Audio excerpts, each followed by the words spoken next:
2024년 이제 1월 둘째 주인데 오늘 오후 예배 때 올 한 해 동안 또 사역하게 될 직분자 사역자 헌신 예배가 있습니다. 그래서 오늘은 교회와 그 교회를 섬김에 대해서 말씀을 증거하려고 합니다. 제목이 뭐예요? 하나님의 성전을 세우는 일에 쓰임받은 사람들, 그런 제목을 정해봤습니다. 자, 출애굽기 31장의 이 말씀은 하나님께서 이제 성막을 만들라고 하시고, 그 다음에 그 성막을 만드는데 함께 할 사람들을 뽑아서 모세에게 알려주시는 그런 말씀이 이제 그 주를 이루고 있습니다. 자, 하나님께서 이스라엘이 광야길을 갈 때에 그들을 찾아오셔가지고 모세를 찾아오셔서 성막을 저라. 성막은 이제 성소라고 해도 되고, 이제 나중에 돌로 지은 건물이 완성된다면 성전이라 그렇게 하고, 신약에서는 교회라 이렇게 이야기합니다. 그래서 성경 전체 같은 말이라고 할 수가 있겠어요. 자, 성소를 지으라 이렇게 말씀을 하셨는데, 지금 한번 생각을 해보세요. 광야길, 그냥 그 무더운 길을 한 200만의 사람들이, 노약자도 있고 노인들도 있고 어린아이들도 이렇게 가축을 가지고 이렇게 힘겹게 가고 있습니다. 그냥 가기도 쉽지가 않은 길인데 성막을 지으라 그래요. 성막을. 그 당시는 이제 이동 중이었기 때문에 벽돌로 한 곳에 성전을 지을 수는 없었고 이동식 성전이라 할 수가 있겠죠. 성막을 지으라고 해요. 그래서 성막을 다 이제 만들어야 되는데, 그걸 다 만든 다음에는 그걸 또 이동할 때마다 어떻게 돼요? 40년을 광야길 갔는데 지고 가야 되니까 굉장히 힘들죠. 그냥 가기도 어려운데, 근데 하나님께서는 찾아오셔가지고 성소, 즉 성막을 나를 위하여 지어라 이렇게 말씀을 하시는데, 왜 이런 어려운 가운데 하나님이 성소를 지으라고 하셨을까? 이제 하나님이 그 성소를 지으라고 하신 그 이유와 목적이 출애굽기 25장 8절에 나옵니다. 한번 읽어보겠습니다. 시작. 그건 뭐라 그랬어요? 내가 그들 중에, 그들은 이스라엘, 하나님의 언약 공동체인 이스라엘 사람들입니다. 그들 중에 거할 성소를 그들이 나를 위하여 짓게 하라 그랬어요. 그러니까 성소는 뭐 하는 곳이에요? 가장 본질적인 의미가 하나님이 거하시는 곳이죠. 하나님이 거하시는 곳, 하나님의 집이라 그랬어요. 그래서 하나님의 집, 내가 너희들 가운데 거할 성소를 져라 그렇게 이야기합니다. 자, 하나님은요 창조주 하나님이세요. 온 우주와 이 만물을 다 창조하신 하나님이시기 때문에 그 우주보다 크신 하나님이시고, 이 우주의 그 어디에도 하나님이 존재하지 않는 곳은 없습니다. 하나님은 온 우주에 충만하셔요. 충만하다는 말은 제가 이 컵 가지고 늘 설명을 해드렸어요. 컵에 물을 따르면은 지금 좀 비어있지만 충만하지가 않아요. 제가 먹어서 넘치잖아요. 이렇게 넘치는 거, 이게 플레로 한다는 헬라어로 이게 충만한 거예요. 그러니까 우주 안에 충만히 계셔요. 또 이걸 우리 우주 안에 지구로, 우리 인간이 살고 있는 지구로 좁혀보면 이 지구 어느 곳에든지 하나님이 안 계신 곳은 없습니다. 어떤 오지, 어떤 무인도 손끝에 가서 여러분이 있다 할지라도 그곳에 누가 계세요? 하나님이 계세요. 하나님은 온 땅에 충만하세요. 그런데 왜 그 하나님께서 지금 성소에 거하시겠다고 말씀을 합니까? 하나님은 온 우주에 충만하신데 사람들은 그걸 알지를 못해요. 아담과 하와가 죄 짓고 타락한 이후에 사탄에게 속아가지고 여호와 하나님이 창조주라는 것도 잊어먹고, 여호와 하나님이 존재하신다는 거, 살아계신다는 걸 다 잊어먹었어요. 알지 못해요. 알지 못하니까 그들이 누구에게 가서 예배를 드립니까? 우상에게 가서 예배 드리는 거죠. 우상은 뭐예요? 헛것이에요. 실제로 신이 존재하는 게 아니고 자기들이 불안하고 두렵고 그러니까 자기들의 손으로 어떤 나무 깎아가지고 어떤 형상을 만들고, 돌멩이 깎아서 형상을 만들고, 금속으로 형상을 만들어서 그게 신이라, 그게 바알이다, 아세라다 그렇게 하고 거기 가서 그게 자기들을 지켜주고 도와달라고 거기 가서 예배드리고 절하고 기도하는 거죠. 하나님의 마음이, 가장 안타까운 마음이 바로 그거예요. 이제 우리 지금 새벽기도 때 예레미야서를 공부하고 있는데, 예레미야서에서 하나님의 그 사람들이 자꾸 우상에게로 가는, 하나님께로 와야 되는데 그 안타까운 마음을 하나님께서 표현을 하십니다. 안타까운 마음을. 자, 그래서 여러분, 성막을 지으면은 내가 그 성막 가운데 거한다 그랬어요. 자, 이스라엘 백성들이 하나님의 말씀대로 성막을 완성했을 때에 출애굽기 40장에 보면 어떤 일이 벌어져요? 하나님의 영광이 구름의 형상으로 그 성막에 가득하죠. 충만하게 하나님이 임하십니다.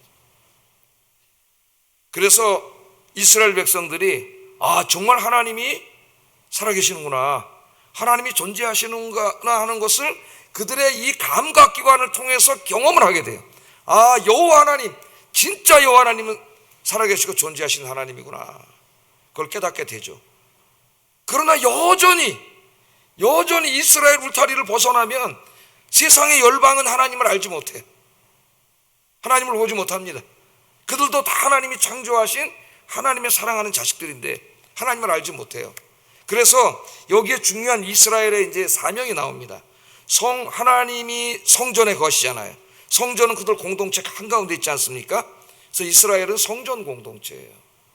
우리 신약의 성도들은 교회 공동체. 예? 그 성전 공동체 이스라엘의 사명은 뭐냐? 하나님이 살아계신다, 하나님이 존재하신다, 우리가 이걸 경험했다, 우리가 매일 만나고 있다 하는 이 하나님의 살아계심을 저 세상 열방에게 드러내 보이는 거예요. 그래서 그들도 정말 하나님 살아계시는구나, 그리고 하나님께 돌아오게 하는 거죠. 이게 사명이에요.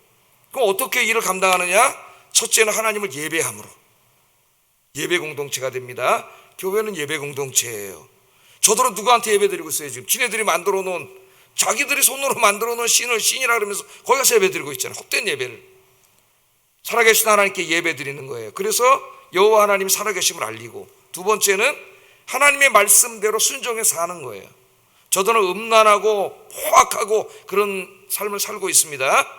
하나님의 율법의 말씀에 순종해서 살면 어떻게 돼요?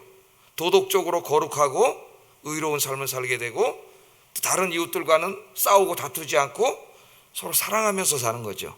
예? 도덕적인 선한 삶과 사랑하고 사는 삶, 하나님 말씀 순종하면 그런 삶을 살게 되는데, 순종하는 그런 삶을 통해서 하나님이 살아계심을 보여주고, 또 하나 세 번째 중요한 것은 그들의 입으로 하나님이 여기 존재하고 계신다고 하는 것을 선포하는 거죠. 말함으로써 하나님의 존재와 살아계심을 알리는 거예요. 그게 이스라엘 공동체를 하나님 먼저 선택하신 이유입니다. 그들의 중요한 사명이에요. 이 일을 지금 감당하기 위해서 성소, 그 성막을 하나님이 지으라고 말씀을 하시고, 그 비전을 모세에게 주시고, 모세와 함께 일할 부살렐과 오홀리압을 또 뽑아주시고, 세 사람이서 어떻게 이걸 다 하겠어요? 하나님을 사랑하는 많은 사람들을 뽑아주셔서 지금 이 귀한 성소를 만들도록 하나님이 하신 겁니다.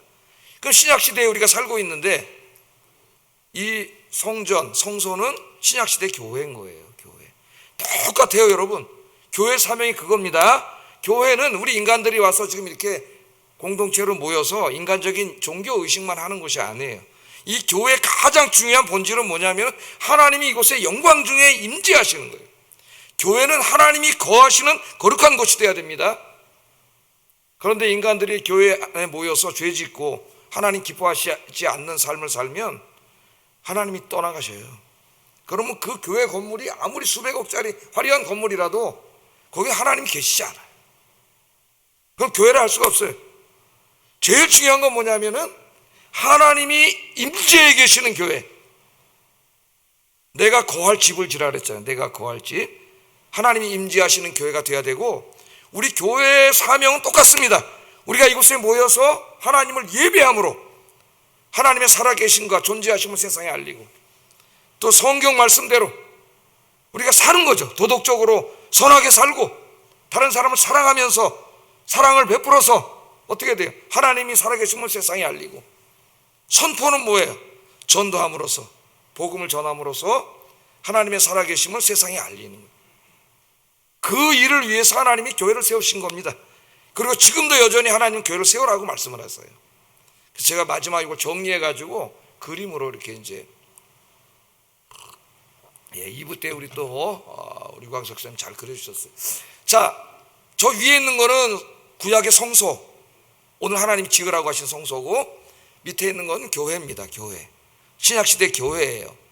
자, 성소는 뭐 하는 곳이었다고요? 하나님이 거하시는 곳. 나중에 에스겔 10장을 읽어보면은 이스라엘이 성전 안에서도 죄를 져요. 그때 성전 동편으로 하나님의 영광이 나가십니다. 하나님이 성전에 떠나셔 버렸어요. 그랬더니 바벨론 군대가 쳐들어와서 저 성전에 불을 질렀어요. 그리고 하나님께 예배 드릴 때 쓰는 거룩한 기구를 다 가져가 가지고 다니엘서 5장에 보면 벨사살이라는 왕이 술을 퍼먹었어요. 하나님의 영광을 완전히 가린 거예요. 그러니까 하나님이 거하시는 성전이 돼야 되고 예배와 순종과 선포를 통해서 온 땅에 하나님의 존재하심과 살아계심을 알리는 거죠. 드러내. 그게 성전의 중요한 목표예요. 예? 그렇게 함으로 저 우상 숭배하고 있던 불쌍한 사람들이 하나님께로 돌아와서 구원받게 되는 거예요. 신약도 똑같습니다. 하나님이 임재하시는 교회가 되어야 됩니다. 우리 교회가. 할렐루야. 그래서 우리가 이곳에 모여서 하나님을 예배하고 하나님 말씀에 순종해 살고 하나님의 살아계심을 선포함으로, 전도함으로, 전함으로 온 이 세계 열방에, 가깝게는 우리 여기 지금 앞에 여기 뭐 더크로시니 뭐 여기 많은 아파트에 많은 사람들이 이사 왔는데 저분들에게 하나님의 존재하심과 살아계심을 알려주고 드러내주는 교회가 되어야 된다는 거예요. 그런 교회를 세워라. 그게 우리에게 주신 굉장히 중요한 사명입니다. 우리 아영교회가 그런 교회가 될 때에 세상에 빛이 되는 거예요. 하나님의 영광의 빛을 비추는 빛이 되는 겁니다. 그래서 오늘 이 말씀을 중심으로 해서 오늘 좀 몇 가지 살펴보려고 하는데, 이 위대한 일을 위해서 하나님이 우리 아영교회를 여기다 세우셨고 그런 교회를 계속 만들어 가야 되기 때문에 저와 여러분을 일꾼으로 부르셨어요. 그래서 이 부름받은 사람들이 어떻게 해야 이 하나님의 뜻에 맞는 교회를 만들어 가는가, 이걸 알게 됩니다. 그래서 오늘 그걸 좀 생각해 보려고 그래요. 자, 먼저 하나님이 이제 그러한 교회, 그러한 성소를 짓게 하기 위해서 부른 사람이 모세입니다. 모세는 이스라엘의 영적인 지도자죠. 오늘 교회로 말하면 목사라고 할 수가 있겠어요. 목회자, 영적인 지도자. 자, 모세를 불렀는데 하나님께서 이 세상을 구원하고 하나님의 영광을 드러내기 위해서 성막을 짓겠다고 하는 하나님의 그 계획을 제일 먼저 한 사람에게 알려주셨어요. 한 사람에게만. 그 사람 누굽니까? 이스라엘의 영적 지도자인 모세에게만 알려주셨어요. 모세. 이스라엘에게는 직접 알려주지 않으셨습니다. 이스라엘은 어떻게 알았어요? 모세를 통해서 알게 됐어요. 하나님은 모세에게만 말씀하셨고 모세가 하나님께 받은 말씀을 이스라엘 백성들에게 가서 전해준 것이죠. 자, 여기서 우리는 하나님께서 교회에 일하시는 방법을 보게 됩니다. 하나님은 교회를 세워나가실 때 제일 먼저 영적 지도자의 마음에 교회에 대한 비전을 주셔요. 교회에 대한 비전을 주십니다. 비전은 욕심과는 달라요. 여러분들 비전과 하나님이 주신 비전과 욕심을 구분해야 돼요. 어떤 사람은 구분 못하는 사람이 있어요. 자, 제가 목사입니다. 하나님이 저에게 주신 비전은 뭐예요? 교회를 세우는 거죠. 교회를 세우는데 어떻게 세워야 돼요? 지금 제가 서론에서 말씀한 그런 교회를 세우는 거죠. 그런 교회에 대한 꿈을 가지고 목회를 하고 교회를 세울 때 그게 하나님 주신 비전이에요. 그런데 제가 인간적인 욕심에, 탐욕과 욕심에 빠져가지고 이 교회 규모를 엄청나게 내가 한번 해보겠다. 다 때려 부수고 막 엄청나게 크게 한번 줘가지고 우리나라에서 내가 최고의 내가 성공한 목회자가 되겠다. 이런 마음으로 제가 만약에 목회를 한다면은 그건 비전이 아니고 자기의 탐욕과 욕심, 죄성에서 나온 탐욕과 욕심이에요. 탐욕과 욕심. 그렇게 우리가 이걸 구분할 줄 알아야 됩니다. 자, 그러면 우리가 한번 생각을 해보겠어요. 왜 하나님께서 성막을 짓는 계획을 모세에게만 직접 말씀하셨는가? 좀 다른 사람에게도 한 100명 정도 뽑아가지고 다 직접 말씀을 해주셨으면은 좋지 않았겠나, 이런 생각을 우리가 가질 수도 있습니다. 더 일이 잘 될 것 같기도 하고. 그런데 여러분, 그렇게 되면 어떻게 되겠어요? 공동체 안에 질서가 깨져요. 하나님이 모세에게만 알려주시고 나머지 백성들은 모세를 통해서 듣게 하신 이유는 교회 질서를 위해서입니다. 하나님은 질서의 하나님, 질서의 하나님. 세상을 창조하실 때도 보세요. 질서 있는 하나님이세요. 자, 여러분 한 100명에게 직접 알려주셨다 그러면 모여가지고 이제 모세가 자, 하나님 성막을 집시다. 하나님 지랄했습니다. 그러면 아이고 뭐 당신만 들었어? 우리도 직접 들었습니다. 그러면서 왜 당신 마음대로 하시오? 그러면서 이제 교회가 어떻게 되겠어요? 엉망진창이 되겠죠. 그렇지 않고 하나님이 이렇게 말씀하셨는데도 오늘날 교회가 엉망이 되는데 어떻게 되겠어요? 그래서 하나님이 질서를 위해서 그렇게 하시고 나머지 성도들은 목사를 통해서 듣게 하신 거예요. 그게 하나님이 세우신 교회의 이 영적인 질서입니다. 그래서 하나님의 교회를 세울 때는, 교회에서 봉사할 때는 자기 마음대로 하면 안 돼요. 하나님이 세우신 질서가 중요하다. 질서 안에서 섬겨야 합니다. 질서를 무시하고 어떤 사람이 열심히 일하면 더 문제가 돼요, 교회 안에. 이것을 우리가 꼭 명심을 해야 되고요. 그 다음에 하나님이 모세에게 성전을 지을 비전만 주신 게 아니고 그 성전을 어떻게 지어야 하는가에 대한 설계도도 주셨다는 거예요. 설계도, 이게 또 중요하죠. 출애굽기 25장 30장에 보면은 이게 다 설계도입니다. 하나님이 거하시는 집, 하나님의 영광을 온 세계 열방에 드러내는 집을 질 때에 어떻게 지어야 하는가를 다 말씀을 하셨어요. 그래서 이제 이것에 대해서 출애굽기 강의할 때 제가 그 자세히 강해서 올려놨으니까 자세한 걸 한번 들어보세요. 거기 가서. 자, 여기 자세히 기록이 되어 있습니다. 여기 중요한 건 뭐냐, 오늘 그걸 다 설명하려는 게 목적이 아니고 시간이 없어서 할 수도 없고, 영적 지도자인 목사들이 명심해야 될 부분이라는 거예요. 목사라고 해서 하나님 나에게 교회를 세울 비전을 주셨어, 그러니까 내 멋대로 해야지, 그러면 안 된다는 거예요. 목사도 자기 마음대로 해야 하는 사람이 아닙니다. 어떻게 해야 돼요? 하나님이 주신 하나님의 말씀, 하나님의 뜻 안에서 해야 되는 거죠. 아까 제가 서론에 말씀한 그런 하나님이 세우신 교회의 목적을 이루기 위해서 말씀대로 해야 되는 거예요. 설계도가 신약시대에는 신구약 성경 66권이 다 하나님의 말씀의 설계도이기 때문에 목사는 막 내가 목사인데 감히 어디 영적으로 나한테 덤벼, 그런 목사는 타락한 목사예요. 하나님 앞에 겸손히 무릎 꿇고 하나님 말씀의 거울에 비추어서 내가 혹시 잘못된 길로 목회하고 있지는 않는지 늘 반성해야 돼. 그래서 제가 가끔 생각합니다. 나는 왜 목회를 하고 있는가? 내가 목회를 함이 어떤 의미가 있는가? 내가 왜 목사가 됐는지, 목사는 뭘 하는 사람인지 말씀에 비추어서 늘 반성을 하고 신학 공부하면서 늘 반성을 하고 있어요. 자, 교회는요 인간의 것이 아닙니다. 교회를 섬기다 보면 목사도 그렇고 여러분도 그렇고 착각할 때가 있어요. 교회는 목사께 아니에요. 담임 목사께 아닙니다. 내가 이 교회를 개척했든 뭐 중간에 와서 몇십 년을 목회했든 목사의 것이 아니에요. 또 마찬가지로 장로의 것도 아닙니다. 또는 권사의 것도 아니에요. 이 교회를 오래 섬기고 오래 다녔고 그런 사람들의 것도 아니에요. 그렇게 생각한다면 큰일이에요. 교회는 누구의 것이에요? 하나님의 것이에요. 이 교회의 주인은 오직 하나님 한 분밖에 없는 줄로 믿습니다. 목사와 성도는 하나님이 주신 인생의 기간 동안, 살아있는 동안 이곳에서 이 교회를 섬기다가 하나님 부르시면 갈 뿐이고, 그 다음에 또 다른 세대가 와서 교회를 섬기는 것이지 인간의 주인이 아니에요. 그래서 우리는 교회를 섬길 때 내가 주인이라고 하는 주인의식을 가지고 섬기는 것은 중요합니다. 나그네가 아니라 주인이다 하는 주인의식을 가지고 섬기는 건 중요하지만 주인 행세를 하면 안 돼요. 그러면 이미 그 사람 타락한 사람이에요. 내 마음속에 그런 마음이 들면 잘못된 거예요. 어떤 교회가 좋은 교회냐? 하나님의 말씀에 목회자도 순종하고 또 그 목회자가 말씀대로 교회를 이끌어갈 때에 온 성도가 협력하고 하나가 되어서 그 교회를 말씀 안에서 섬기는 교회, 우리 아영교회는 그런 교회인 줄로 믿습니다. 그런 교회를 하나님 기뻐하셔요. 그럼 영적 지도자의 도대체 역할은 뭐냐? 그것도 하나님이 정확하게 가르쳐 주셨어요. 이 교회론에 대해서 우리에게 많은 것을 가르쳐주는 에베소서 말씀에 보면 에베소서 4장 15절 16절에 목사의 역할에 대해서 분명히 이야기합니다. 한번 읽어보겠습니다. 시작.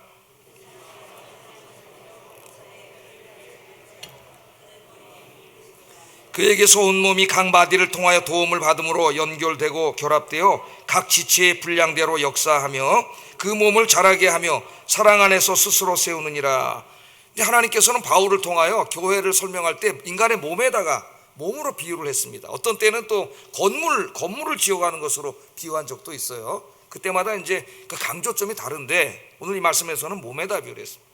자, 우리 사람의 몸이 있는데 이 몸은 다 누가 움직여요? 이 머리에 요새 뇌과학이 발달할수록 점점 더 이 뇌가 우리 전체를 통제하고 움직이죠. 나머지는 뇌에서 지시하는 대로 움직이는 거예요. 그럼 이 교회 머리는 누구라 그랬어요? 여기 분명히 예수님이세요. 예수님. 사람이 머리가 아니에요. 자꾸 저 같은 목사들이 시험에 빠지는 게 자기가 머리가 되려고 그러기 때문에 시험에 빠지는 거예요. 여러분들이 그냥 겸손하게 교회를 섬길 때는 그런 일이 없는데 나중에 자꾸 직분을 받고 이렇게 하다 보면은 이 시험에 빠질 수가 있어요. 굉장히 조심해야 돼요. 교회 머리는 사람이 돼서는 안 돼. 교회 머리는 누구예요?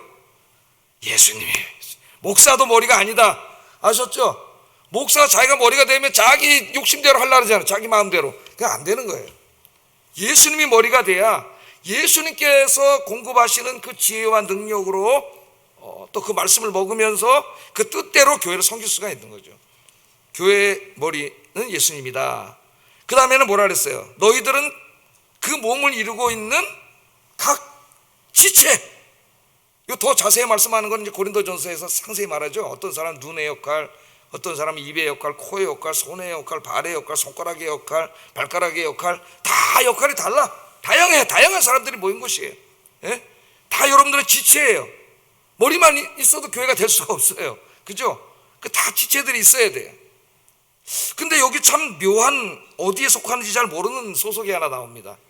그게 뭐가 나와요, 여러분? 마디가 나오잖아요. 마디. 다시 한번 잘 읽어보세요. 오직 사랑 안에서 참된 것을 하여 범사에 그에게까지 자랄지라. 그러니까 교회는 성장해야 된다는 걸 의미하면서 그는 머리니 곧 그리스도라. 머리는 그리스도죠.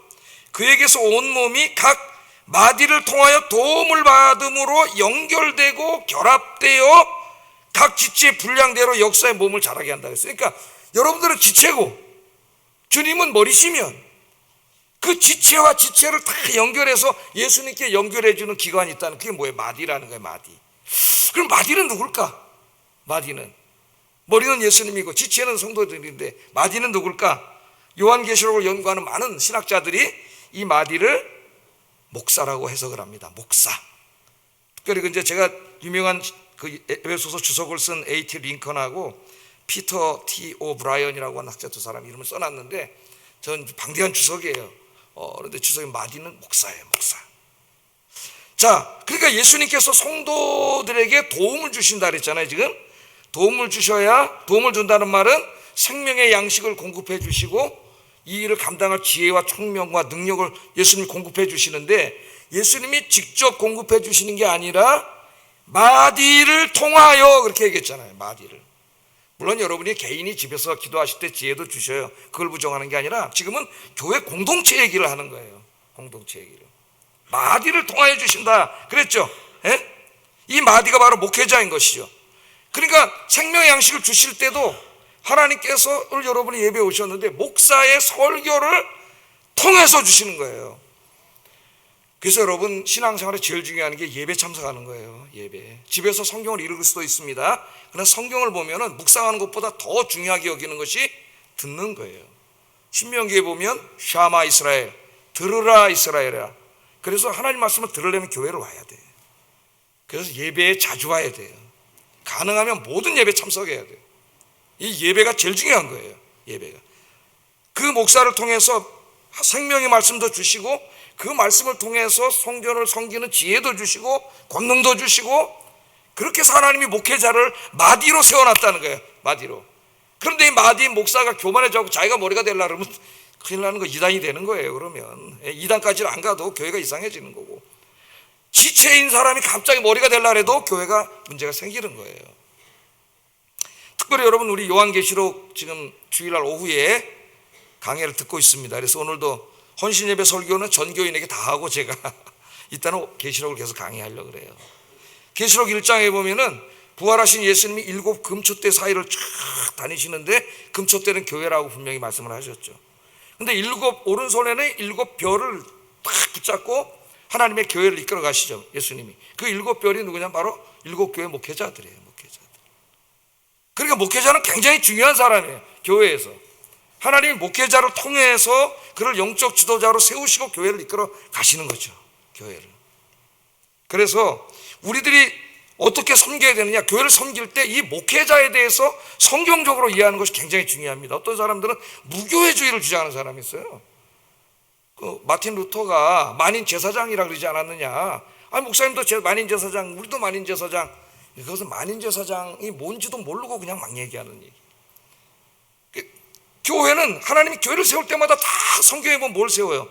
그 당시에는 감독이라고도 했고 뭐 장로라고도 했고 목사라고도 했지만은 지금은 이게 목사라는 언어로 통일이 됐는데 다 영적인 지도자를 세우고, 그래서 주님께서 그 지도자를 통해 비전을 세우고 자양분을 공급해 주심으로 그 성도들이 목회자를 통해 다 영향을 받게 하는 거예요. 그래서 성도들이 교회를 섬길 때 어떻게 하라 그랬냐면은 히브리서 13장 17절 읽어보겠습니다. 시작.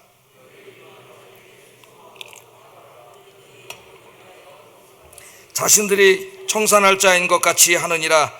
그들로 하여금 즐거움으로 이것을 하게 하고 근심으로 하게 하지 말라. 그렇지 않으면 너희에게 유익이 없느니라.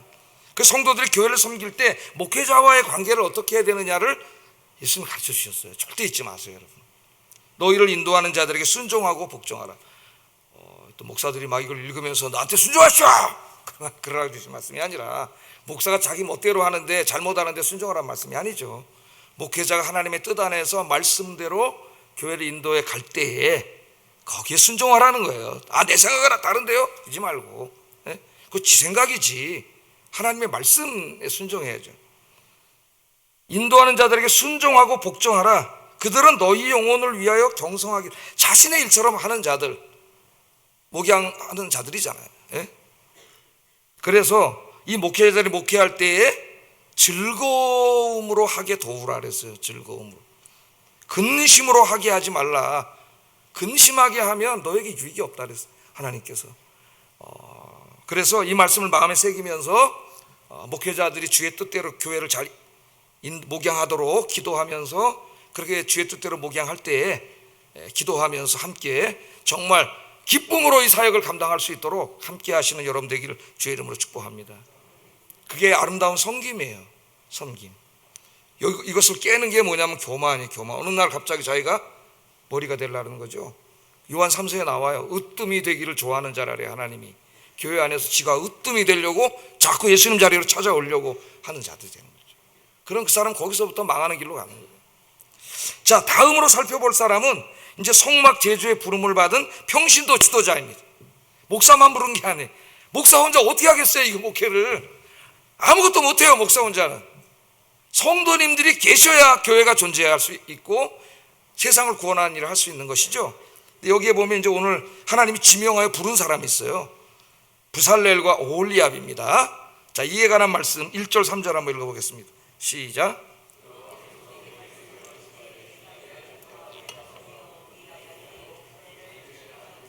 하나님의 영을 그에게 충만하게 하여 지혜와 총명과 지식과 여러 가지 재주를 주셨다, 그렇게 말하고요. 그 다음에 이제 6절을 한번 읽어보겠습니다. 6절. 여기는 오홀리압을 세우는 말이 나왔다. 읽어보겠습니다. 시작. 그와 함께하여 지혜로운 마음이 있는 모든 자에게 내가 지혜를 주어 그들이 내가 네게 명령한 것을 다 만들게 할지니. 그래서 부살렐과 오홀리압이 이제 하나님이 뽑혔는데, 그들을 하나님이 직접 뽑으셨어요. 뽑으실 때에 부살렐을 뽑을 때 사용하신 동사가 다르고 오홀리압을 뽑으실 때 사용한 동사가 달라요. 그거는 두 사람의 다른 대우를 했다는 게 아니라 다양한 측면을 설명하기 위해서 일부러 다른 동사를 사용하셨어요. 자, 먼저 부살렐을 지명하여 불렀다. 오홀리압은 세웠다. 지명하여 불렀다와 세웠다. 이게 여러분들을 하나님 부르시고 사용하시는 데 중요한 일입니다. 자, 여기 특별히 이제 지명했다는 말에 지명했다. 그 당시에 이제 하나님이 온 세계 열방의 우상을 섬기기 위해 너무 안타까우니까 하나님에 대해서 알려주기 위해서 성막을 진 거잖아요. 그건 굉장히 중요한 것, 제일 중요한 것이죠. 세상을 구원하는 성막이. 그럼 이제 이 성막을 누가 질 거냐? 그 당시에 이스라엘이 한 200만의 사람이 있었습니다. 200만. 그 200만 중에서 이 세상을 구원하는 제일 중요한 기관인 이 성막을 짓는데 하나님 사람을 뽑아야 되는 거죠. 뽑아야 돼. 거기에 이 두 사람이 뽑혔다는 거예요. 지명하여 불렀다, 이렇게 말하고 있습니다. 해마다 이제 여러분 겨울이 되면은 우리나라의 그 프로 스포츠 구단이 있죠. 인기 종목 뭐 축구, 야구, 배구, 농구 이런 데서 어떻게 해요? 고등학교, 대학생 이제 졸업생들을 상대로 드래프트를 해가지고 뽑잖아요.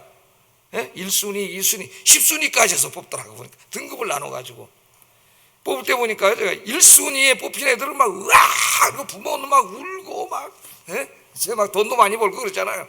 막 그러고 있더라고. 여러분, 하나님이 이렇게 뽑아주셨는데 그렇게 기뻐해 본 적 있습니까? 감격에 눈물을 흘려본 적 있습니까? 막 그러잖아요. 예? 그 구단들이 뽑을 때 누구를 뽑아요? 그 해에 나온 신인 선수들 중에서 최고 실력을 가진 자, 자기 팀에 최고 도움이 될 만한 사람들을 뽑으려고 경쟁을 하는 거죠. 경쟁을. 똑같지는 않겠지만은 하나님께서 그 중요한 성막을 만드는데 200만 중에서 사람을 뽑을 때에도 마찬가지. 물론 기준은 다를 거예요. 기준은 하나님이 보시는 기준은 믿음이겠죠. 믿음. 그래서 그 사람들 가운데 하나님의 마음에 꼭 맞는 사람이 있었습니다.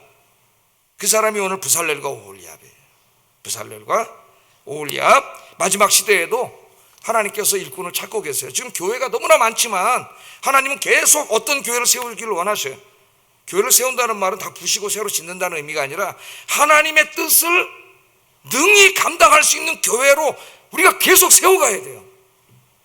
우리 아영교회도 마찬가지고 세워가야 되는데 하나님이 일꾼을 찾고 계십니다. 일꾼. 근데 여러분, 예수님이 설교하실 때 뭐라 그랬어요? 그 앞에 한 수천 명이 앉아 있었습니다. 수천 명이 설교를 듣고 있는데 예수님이 뭐라고 설교하시냐면은 휘어져 추수할 것은 많은데 일꾼은 없다. 여기 한 5천 명이 앉아 있는데 일꾼은 없으니까 일꾼을 보내달라고 기도하라 그랬죠, 제자들에게. 자, 이게 어떻게 된 겁니까? 5천 명, 6천 명이 앉아 있는데 그 사람들은 그냥 무리들이에요. 예수님께 오면 돈 좀 많이 벌고 뭐 좀 병도 좀 낫고 인간적으로 좀 잘 되고 성공하지 않을까, 그래서 그냥 온 거예요. 그런 사람들을 예수님 무리들이라 했어요. 무리들. 근데 예수님 찾고 있는 사람은 일꾼이에요. 일꾼. 정말 일꾼, 헌신된 일꾼. 그 일꾼들을 찾을 때에 여러분들이 뽑히기를 주의 이름으로 축복합니다. 하나님이 찾으실 때 하나님의 마음에 가장 합한 자, 그런 비전을 가졌어요. 돈 많이 벌어서 내가 100평짜리 집 사야지 그러지 말고 하나님의 마음에 가장 합한 자, 하나님이 쓰시기에 언제든지 쓰실 수 있는 자, 그런 사람 되게 해주세요. 여러분 인생에 그런 비전을 갖기를 주의 이름으로 축복합니다. 또 하나, 오홀리압을 부르실 때는 세웠다라는 말을 썼어요. 세웠다.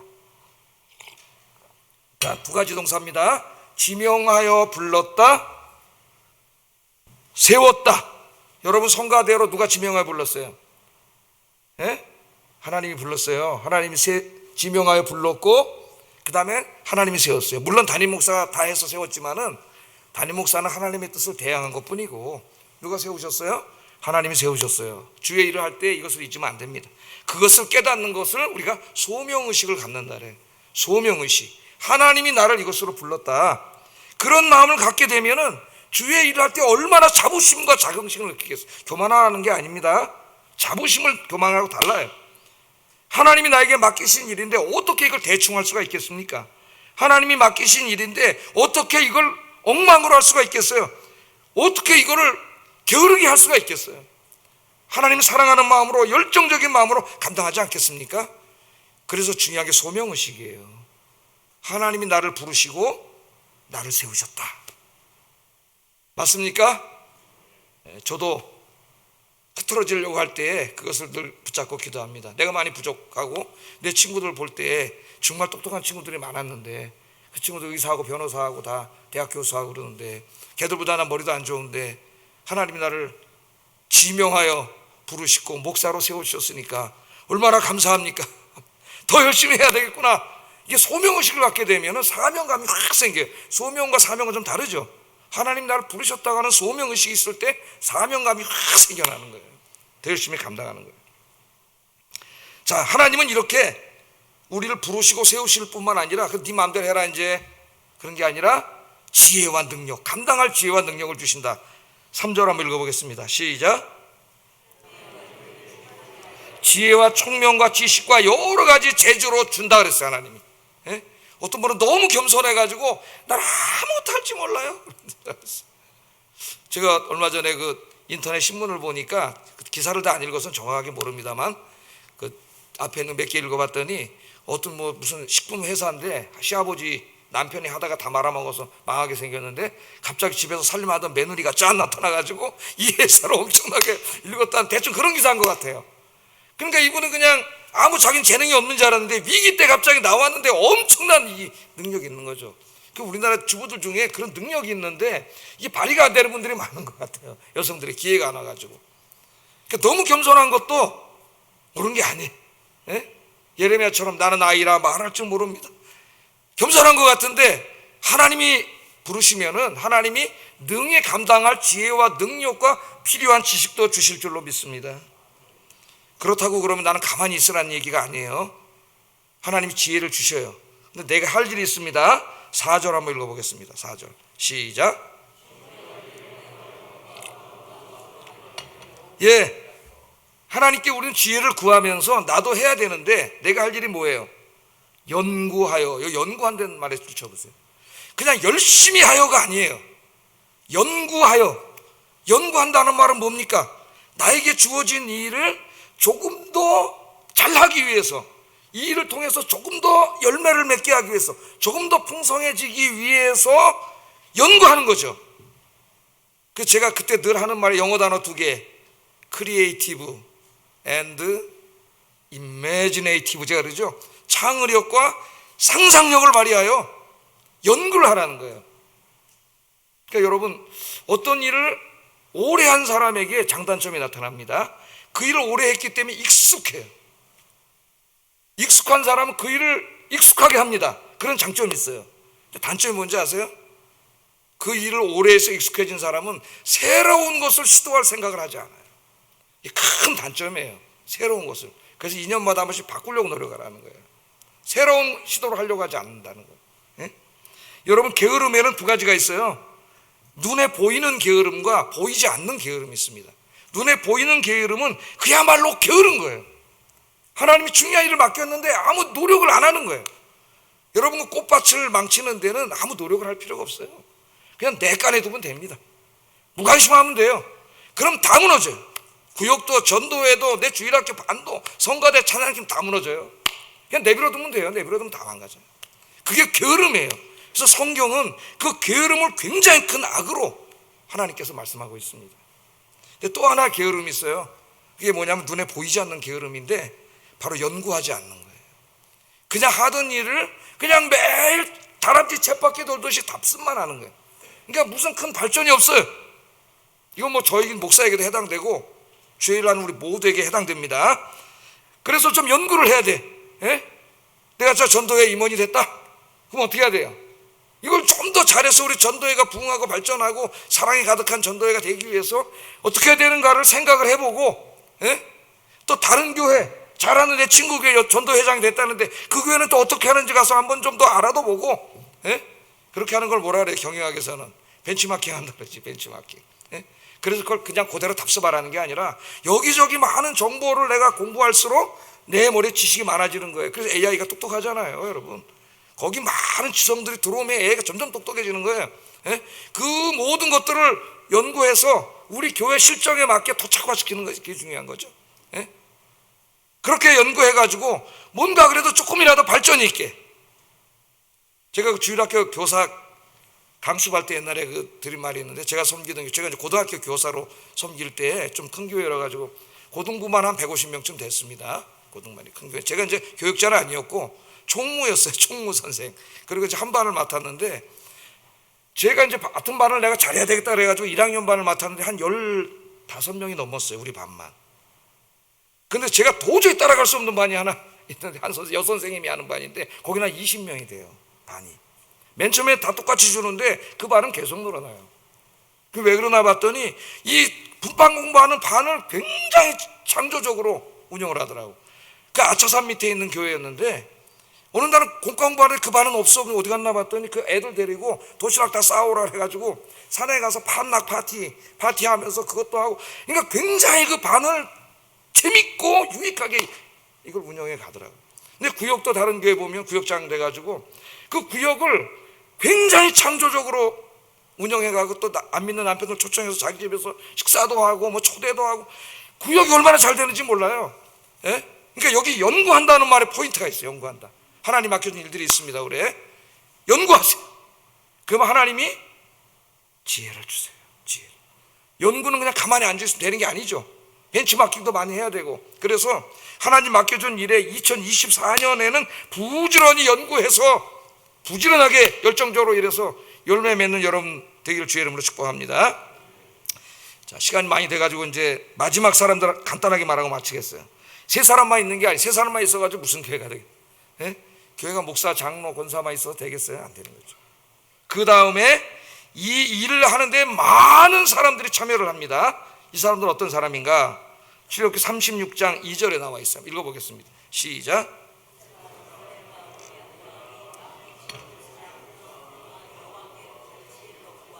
그 일을 하려고 마음에 원하는 모든 자를 하나님이 부르셨다. 이 성막을 짓겠다는 소리를 들었잖아요. 모세가 설교를 했어요. 오늘 하나님의 교회를 섬깁시다. 이 성도를 들었더니 이들 중에서 나도 그 위대한 일에 쓰임받고 싶다 하고 마음에 자원하는 사람들이 있었다는 거예요. 여러분들에게도 그렇게 되길 주의 이름으로 축복합니다. 예? 우리 인생이 어차피 이 땅에 와서 살다가 갑니다. 100살도 못 살고 가요. 하나님이 주신 돈도 여기저기 다 쓰다가 갑니다. 이 시간도 다 써요. 중요한 거는 어디다 이걸 쓸 거냐 하는 거예요. 어디다가 이 시간과 돈을 좀 의미 있고 가치 있는 일에 써야 되지 않겠습니까? 이거 매일 어디 놀러 다니고 내 즐기고 뭐 인간적인 그런 쾌락을 이런 데다가 다 무가치한 일에다 쓰다가 죽으면 어떻게 되겠어요? 하나님 앞에 가서. 가장 의미 있고 가치 있는 일이 뭐예요? 바로 이 하나님의 교회를 세워서 온 세계의 열방에 하나님의 영광을 드러내 그들을 구원하는 일. 이거보다 더 가치 있는 일이 있습니까? 교회는 이 세상에 존재하는 모든 기관 중에 가장 중요한 기관이에요. 세상 사람들이 병원에다가 학교에다가 기부를 하면은 언론에서 내주고 박수를 쳐줍니다. 칭찬을 해주고. 그런데 교회에다가 내면은 목사가 돈 뺏어 먹는다고 욕을 해요. 교회를 잘 알지도 못하는 사람들이죠. 여러분, 세상 사람도 기부를 해요. 번 돈을. 훌륭한 사람들은 기부를 해요. 어디다 기부해야 되겠어요? 가장 중요한 것이 하나님의 교회인 것이죠. 생명을 살리는. 예? 우리가 접근을 새롭게 해야 돼요. 마귀에게 속으면 안 돼요. 이 마음에 합한 자들, 마음에 원하는 자들이 야, 어차피 한번 살다 갈 인생인데 이거 어디다 써야 되겠느냐. 그래서 자원했다는 거예요. 하나님이 그들을 기쁘게 받으시고 다 사용해 주셨어요. 이거 만들려면 사람만 온다고 되나요? 비용이 있어야 됩니다. 비용이 엄청 들어요. 하나님 뭐라 그러셨어요? 출애굽기 25장 1절 2절에 여호와께서 모세에게 말씀해 이르시되 이스라엘 자손들에게 명령하여 내게 예물을 가져오라 하고 기쁜 마음으로 내는 자가 내게 바치는 모든 것을 너는 받을지. 그러니까 모세에게 돈 내라 그러라 그랬어요. 그러니까 저에게 말씀하신다면 얘기하라는 거예요. 하나님이 교회 필요하니까 여러분 내세요. 그럼 다 내지는 않겠죠. 그 말씀을 듣고 내가 해야 되겠다고 느끼는 사람, 원하는 사람만 낼 것이고 그걸 기쁘게 받으라 그랬습니다. 그 일을 하라 그랬어요. 어떻게 됐느냐? 출애굽기 36장 3절 5절 금요일 날 밤에도 한번 읽었는데 한번 읽겠습니다. 시작.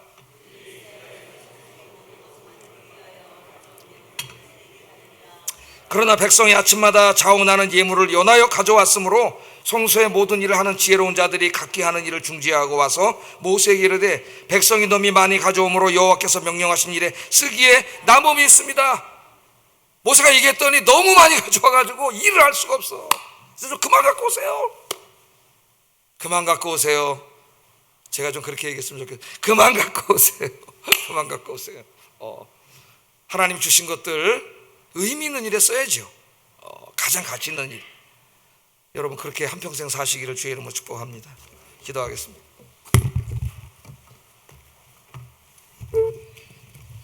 자, 말씀을 기도의 제목으로 삼겠습니다. 모세처럼 부살렐이나 오홀리압처럼 많은 무명의 일꾼들처럼 또한 수많은 헌신자들처럼 하나님께 부름받아 쓰임받는 인생이 되게 하소서. 내 남은 인생 뭐하다 죽을 거야 이제 생각을 해보세요. 두 번째, 하나님께서 맡겨주신 일을 감당할 때 하나님이 나를 지명하여 세우셨다는 소명의식을 갖고 일하게 하소서.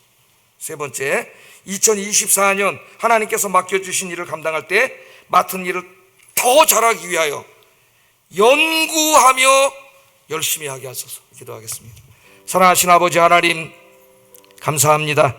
오늘 귀한 말씀을 통하여 2024년 오늘 우리 직분자, 사역자, 오늘 헌신의 주일입니다. 오늘 이 아침에 귀한 말씀을 주신 것 감사합니다. 주위에 맡겨진 사역, 저 같은 사람들, 나 같은 죄인들 구원해준 것만 해도 감사한데 귀한 사역 맡겨주셨음에 감사하는 마음이 넘치게 하시고 내가 주의 일을 감당할 때 나를 이곳으로 부르시고 일을 맡기신 분이 하나님이라고 하는 소명의식을 가지고 사명감으로 이 사명을 감당하도록 주님 인도해 주시옵소서. 2024년 하나님의 일을 감당할 때는 기도하면서 하나님의 지혜를 갈구하면서 이 일을 좀 더 잘 감당하기 위하여 좀 더 열매를 맺기 위하여 기도하면서 연구하면서 열정적으로 감당할 수 있도록 주께서 인도해 주시옵소서. 예수님 이름으로 기도드립니다. 아멘.